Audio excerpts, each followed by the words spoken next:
Assalamualaikum warahmatullahi wabarakatuh. Perkenalkan, saya Erliana Nuriza, NPM 1953023004 dari Program Studi Pendidikan Kimia Angkatan 2019 kelas B. Di sini saya akan menyampaikan tayangan pembelajaran kimia dari berbagai aplikasi dan media sebagai pemenuhan tugas ujian akhir praktikum PBTIK dengan dosen pengampu Ibu Lisa Tania SPDMSC dan Bapak Andrian Saputra SPDMSC serta asisten praktikum Yunda Putri Selviana Soja. Selamat menyaksikan. Adapun aplikasi atau media yang saya gunakan yaitu diantaranya ada Microsoft PowerPoint 2019, ChemSense, ChemDraw, Canva, iSpring, dan Flipbook Maker. Untuk kompetensi dasarnya yaitu KD 3.4, Kimia Sekolah kelas 11, KD 3.4, membedakan reaksi eksoterm dan reaksi endoterm berdasarkan hasil percobaan dan diagram tingkat energi. KD 4.4, merancang, melakukan, menyimpulkan, serta menyajikan hasil percobaan hasil reaksi eksoterm dan reaksi endoterm. Untuk materinya yaitu reaksi eksoterm dan reaksi endoterm. Adapun indikatornya, menjelaskan ciri-ciri reaksi eksoterm dan reaksi endoterm, menjelaskan diagram tingkat energi reaksi eksoterm dan reaksi endoterm. Apa itu reaksi eksoterm dan reaksi endoterm? Perhatikan video berikut ini. Apa itu reaksi eksoterm dan reaksi endoterm atau eksotermik dan endotermik? Jadi, untuk reaksi eksotermik itu analoginya seperti api. Apabila kita memiliki api atau kita sedang berada di dekat api, maka lingkungan kita akan terasa panas. Jadi, untuk reaksi eksoterm ini kaitannya erat dengan lingkungannya terasa panas. Seperti itu untuk analoginya. Kemudian, untuk reaksi endoterm kita analogikan seperti salju atau es yang mencair. Jadi lingkungannya akan terasa dingin. Apabila kita berada di dekat es, kita akan merasakan suhu lingkungannya itu dingin. Itu untuk analogi reaksi endoterm. Kemudian muncul pertanyaan, mengapa hal tersebut bisa terjadi? Nah, mengapa suhu lingkungannya itu bisa terasa panas dan bisa terasa dingin? Untuk lebih memahaminya, mari perhatikan animasi berikut ini.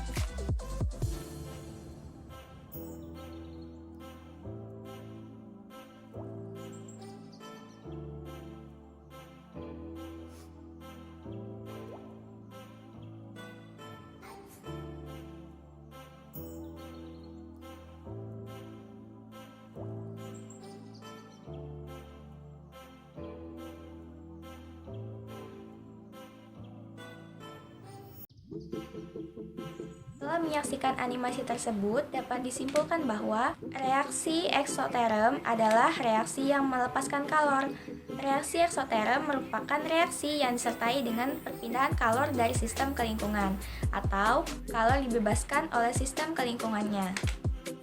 Selanjutnya, untuk memahami reaksi endoterm, perhatikan animasi berikut ini.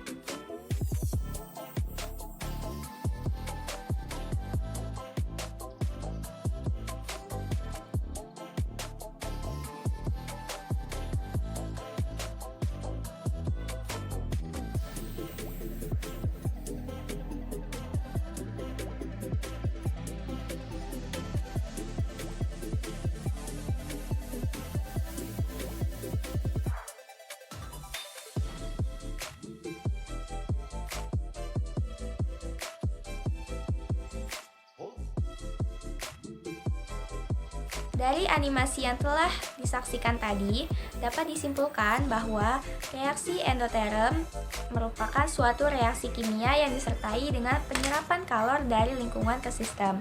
Jadi, reaksi endoterm adalah reaksi yang menyerap kalor. Reaksi endoterm merupakan reaksi yang disertai perpindahan kalor dari lingkungan ke sistem. Jadi, kalor diserap oleh sistem dari lingkungannya. Berikutnya, kita akan mempelajari diagram tingkat energi untuk reaksi eksoterm dan reaksi endoterm. Berikut ini merupakan diagram tingkat energi untuk reaksi eksoterm, di mana sumbu X di sini menunjukkan arah reaksi dan sumbu Y menunjukkan seberapa besar energinya. Pada diagram tingkat energi terlihat keadaan awal dan keadaan akhirnya. Pada reaksi eksoterm, sistem membebaskan energi sehingga entalpi sistem akan berkurang. Sehingga entalpi produk ini lebih kecil daripada entalpi reaksi. Oleh karena itu, perubahan entalpinya delta H itu sama dengan H produk dikurang H reaktan. Ini nilainya adalah kurang dari 0, artinya bertanda negatif. Lalu bagaimana dengan diagram tingkat energi untuk reaksi endoterm? Nah, untuk reaksi endoterm, diagram tingkat energinya sebagai berikut, di mana pada reaksi endoterm, sebaliknya, pada reaksi endoterm, sistem menyerap energi. Oleh karena itu, entalpi sistemnya akan bertambah. Nah, artinya entalpi produk atau keadaan akhir akan lebih besar daripada entalpi reaksi atau keadaan awal. Dan perubahan entalpinya akan bertanda positif, di mana delta H sama dengan H produk dikurang H reaktan, nilainya lebih dari 0, artinya bertanda positif. Berbeda dengan diagram tingkat energi untuk reaksi eksoterm. Selanjutnya, untuk membantu lebih memahami mengenai reaksi eksoterm dan reaksi endoterm, di sini terdapat sebuah modul reaksi eksoterm dan reaksi endoterm yang telah saya buat. Modul ini lebih lengkap dan bisa diakses secara online maupun diunduh melalui Google Drive. Di sini terdapat daftar isi yang berisi halaman judul, kata pengantar, daftar isi, pendahuluan yang terdiri dari identitas modul, kompetensi dasar, deskripsi, petunjuk penggunaan modul, dan ada kegiatan pembelajaran yang terdiri dari tujuan pembelajaran, serta materi dari reaksi eksoterm dan reaksi endoterm. Untuk tampilannya seperti ini. Bisa diakses melalui link Flipbook atau bisa diunduh melalui Google Drive. Nah, setelah mempelajari reaksi eksoterm dan reaksi endoterm, di sini terdapat kuis mengenai reaksi eksoterm dan reaksi endoterm yang bisa diakses melalui link Spring.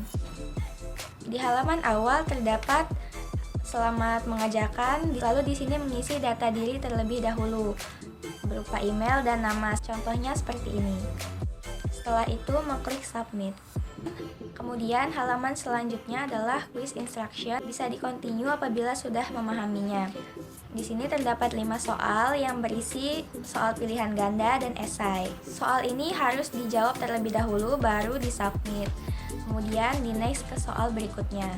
Untuk menambah pengalaman dan membantu lebih memahami mengenai reaksi eksoterm dan reaksi endoterm, saksikan video percobaan mengenai reaksi eksoterm dan reaksi endoterm berikut ini. Silakan catat alat dan bahannya serta prosedur percobaan dan hasil pengamatan dari percobaan yang dilakukan dalam video tersebut. Jangan lupa saat melakukan percobaan di laboratorium, pastikan memakai perlengkapan dalam laboratorium. Jangan lupa memakai sarung tangan dan masker saat akan melakukan percobaan di laboratorium. Sekarang dulu dari alat. Nah, alat di sini bisa dilihat, Ibu memiliki 2 tabung reaksi seperti ini ya, 1 dan ada 2 buah. Kemudian di sini Ibu ada termometer seperti ini. Kemudian ada spatula, ada pipet untuk memipet larutan. Kemudian untuk bahannya sendiri di sini Ibu ada urea atau nama rumus kimianya CONH2 2 kali. Kemudian di sini Ibu punya larutan HCl atau larutan asam klorida. Kemudian di sini Ibu punya pita Mg yang bentuknya dalam bentuk potongan seperti ini. Kemudian Ibu punya Aquades dalam botol semprot seperti ini.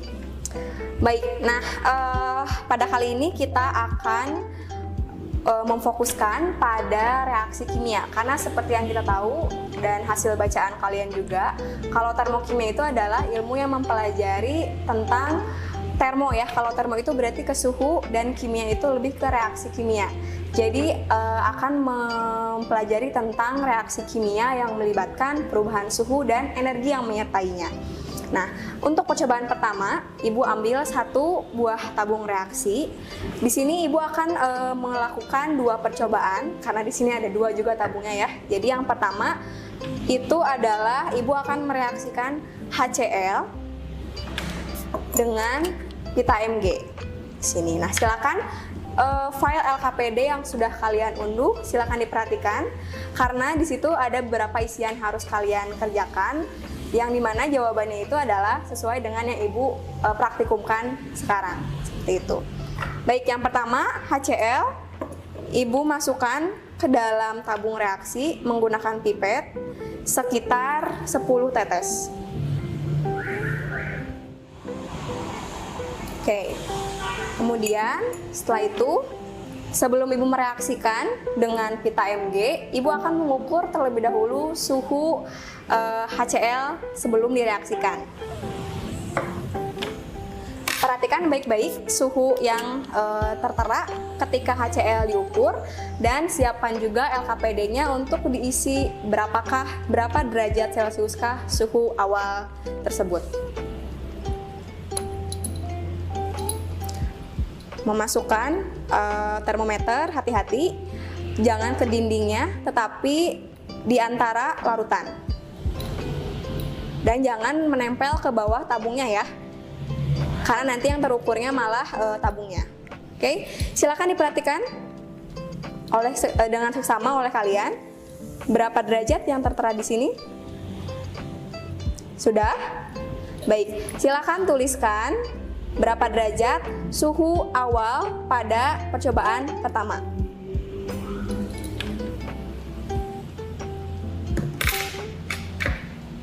Baik, nah kemudian sekarang Ibu akan reaksikan HCl tadi, HCl yang pertama tadi sudah kita letakkan dalam tabung dengan pita Mg yang sudah Ibu potong sekitar 1 cm. Kita coba reaksikan. Nah, ketika mereaksikan akan teramati ada perubahan. Nah, dalam mereaksikan tersebut juga kalian nanti Ibu akan mengukur suhunya dan kalian harus melihat berapa suhu yang terukur. Nah, reaksi seperti ini sambil diukur suhunya berapa. Sampai kapan Bu diukur suhunya? Sampai coba diperhatikan di sini ada gelembung ya, anak-anak semua ada gelembung yang diakibatkan karena ada reaksi antara HCl dengan Mg atau dengan magnesium. Nah, nanti di sini akan terukur suhunya. Coba diperhatikan dengan seksama suhunya, perubahan suhunya menjadi berapa derajat Celcius. Kalian tuliskan di tabel bagian suhu reaksi. Sudah? Nah, apabila sudah selesai, apabila reaksinya sudah habis, nah ini kebetulan masih ada ya reaksinya. Ibu tunggu sampai reaksinya habis, sampai pita Mg-nya habis bereaksi, sampai tidak ada lagi, ini kebetulan masih ada. Nanti kita ukur lagi berapa suhunya. Oke, jadi sementara ini kita diamkan terlebih dahulu. Karena tadi suhunya sudah ada ya, sudah tertera. Oke. Nah, sambil menunggu reaksi pertama ini habis, Ibu akan melanjutkan ke reaksi kedua, yaitu di tabung reaksi yang kedua. Di sini Ibu akan memasukkan Aquades. Aquades itu sebetulnya air biasa, hanya saja mineral-mineralnya itu tidak ada, tidak seperti air mineral. Jadi di sini murni H2O. Ibu masukkan ke dalam tabung sekitar sama jumlahnya ya, seperti yang tadi kurang lebih. Seperti ini. Lalu kita ukur juga suhunya. Suhu awal ya, dituliskan di tabelnya dia sebagai suhu awal. Silakan kalian perhatikan berapa suhunya. Oke. Tuliskan ini sebagai suhu awal. Oke, sudah. Nah, kemudian Ibu akan reaksikan dengan urea. Ada yang tahu urea?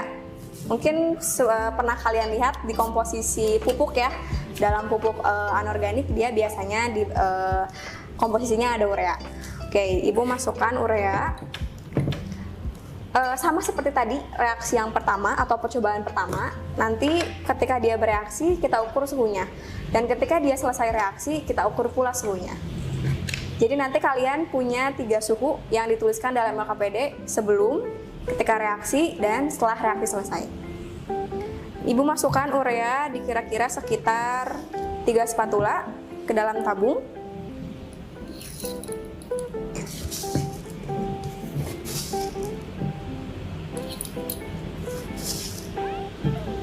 Oke, ibu masukkan.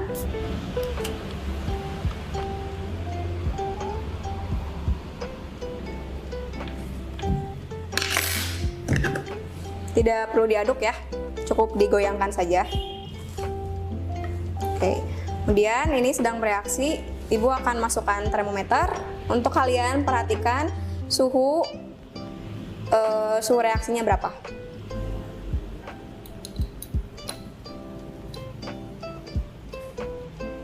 Silakan diperhatikan pada layar ya.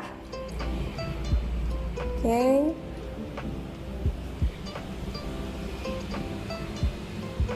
Nah, karena ini masih ada ureanya, kita tunggu sampai ureanya larut, baru kita ukur lagi suhunya sebagai suhu akhir.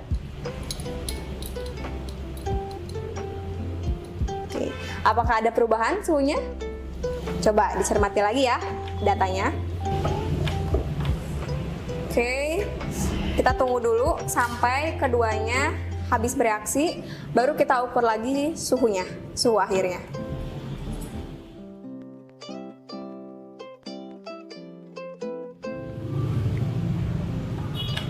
Kita ukur yang percobaan pertama, suhu akhirnya berapa.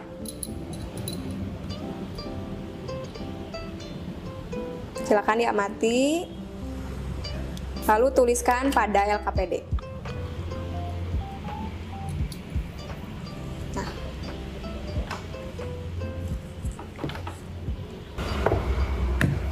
Oke, untuk yang percobaan kedua sudah habis bereaksi, kita ukur suhunya sebagai suhu akhir.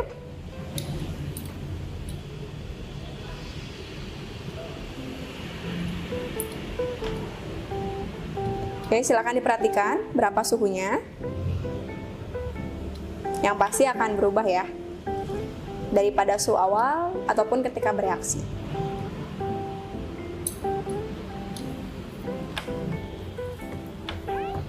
Baik, jadi cukup sekian untuk demonstrasi atau praktikum virtual. Demikian tayangan pembelajaran kimia dari berbagai media yang telah saya buat. Semoga bermanfaat. Saya akhiri. Wassalamualaikum warahmatullahi wabarakatuh.